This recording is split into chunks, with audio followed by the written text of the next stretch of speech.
Bismillahirrahmanirrahim. Assalamualaikum warahmatullahi wabarakatuh.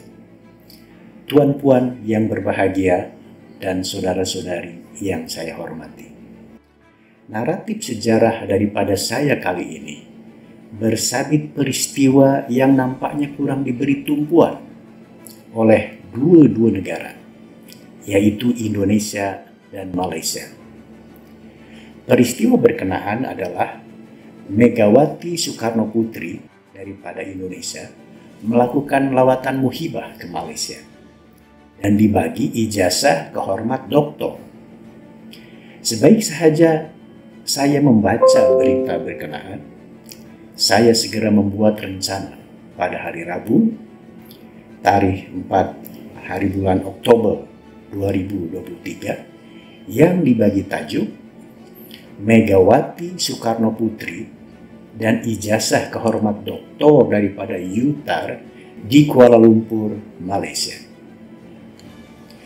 Laman Facebook Datuk Seri Anwar Ibrahim antara lain ada menyatakan bahwa semalam, yaitu hari Selasa, tarikh 3 Oktober 2023, beliau sempat sampaikan ucapan tahniah kepada mantan Presiden kelima Indonesia, Megawati Soekarno Putri, atas penganugerahan ijazah kehormat Doktor Sains Sosial oleh Universiti Tunku Abdul Rahman, UTAR, di Kuala Lumpur, Malaysia. Pada generasi belia yang tak terdedah dengan pelajaran sejarah, sama ada di Malaysia maupun di Indonesia, maklumat daripada PM10 Malaysia itu mungkin dipandang sebagai berita yang biasa-biasa sahaja. Ianya bukan satu hot and critical news, malah boleh disenyapkan dan dipadamkan oleh berita-berita Sukan Asia 2023 di Hangzhou, China, yang lagi memberangsangkan emosi, perasaan, dan minat warga negara di Malaysia dan Indonesia. Tapi dalam konteks sejarah hubungan dua hala antara Malaysia dan Indonesia, berita yang didedahkan oleh Yang Amat Berhormat Perdana Menteri Datuk Seri Anwar Ibrahim melalui laman Facebooknya sungguh sangat penting dan kritikal. Ianya adalah satu peristiwa agar mana-mana yang pernah berlaku dalam sejarah pada masa lalu tidak terulang semula, yaitu konfrontasi Malaysia-Indonesia pada 1963 sehingga 1966. Megawati Soekarno Putri lahir 1947 ialah anak kepada Presiden pertama Indonesia. Sebagai Bapak Kemerdekaan Indonesia, Soekarno lahir 1901 pernah melancar dasar Ganyang Malaysia pada 1963. Ianya berlaku dan berpunca pada banyak perkara.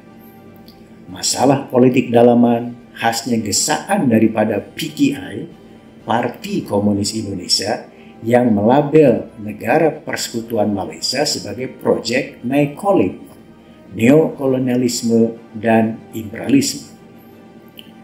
Tunku Abdul Rahman Putra Al-Haj pula lahir 1903 sebagai Perdana Menteri dan juga Bapak Kemerdekaan Malaysia, coba membantah dasar konfrontasi daripada Indonesia. Malah Tunku melabel Soekarno sebagai figura ekspansionis, tak menghormati hak kemerdekaan satu negara bangsa dan mahukan merealisasikan konsep Indonesia Raya atau Melayu Raya. Ramai sarjana, sama ada tempatan maupun luar negara, yang coba menyelidik dan mengenal pasti punca perbalahan antara Tunku daripada Malaysia dan Soekarno daripada Indonesia.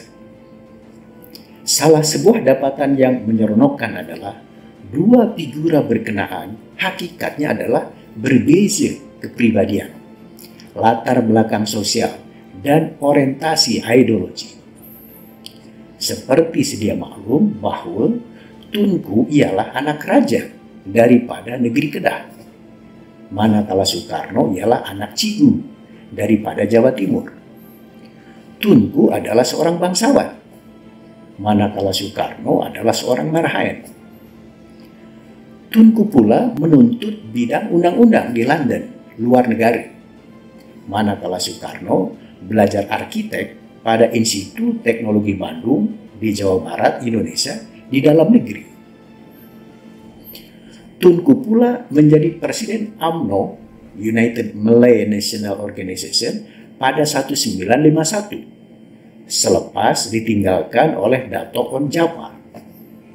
Manakala Soekarno sudah menubuhkan PNI, Parti Nasional Indonesia, pada 1927 lagi, selepas tamat pengajian daripada ITB.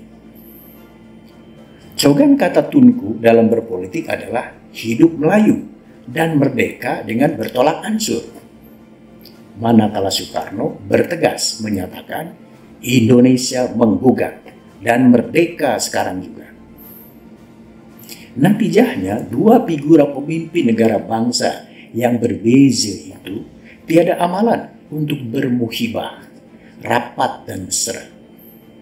Hatta hubungan buruk antara Tunku dan Soekarno kerap dan boleh disusul galur kepada persaingan antara Kesultanan Melaka di Tanah Melayu dengan Empire Majapahit di Jawa Timur pada kurun ke-15 Masehi. Tunku pula bagaikan Laksamana Hang Tuah, manakala Soekarno Laksana Mahapati Gajah Mada.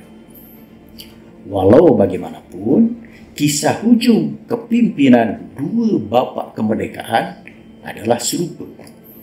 Soekarno harus hilang kuasa secara beransur-ansur ekoran berlaku tragedi nasional, yaitu peristiwa G30S atau Gerakan 30 September 1965. Satu konflik dan perbalahan politik antara PKI dan TNI AD, Tentera Darat Indonesia. Jenderal Soeharto, lahir 1921, Panglima TNI AD, menukar jawatan Soekarno selaku Presiden Indonesia pada 1968. Tunku pula kurang berjaya menjadi Perdana Menteri Malaysia paling bahagia di dunia. Malah, Tunku harus meletak jawatan selaku PM Malaysia. Ekoran berlaku rusuhan kaum yang berdarah pada 13 Mei 1969. Tunku diganti oleh Tun Abdul Razak, lahir 1922, sebagai Perdana Menteri kedua Malaysia pada 1970.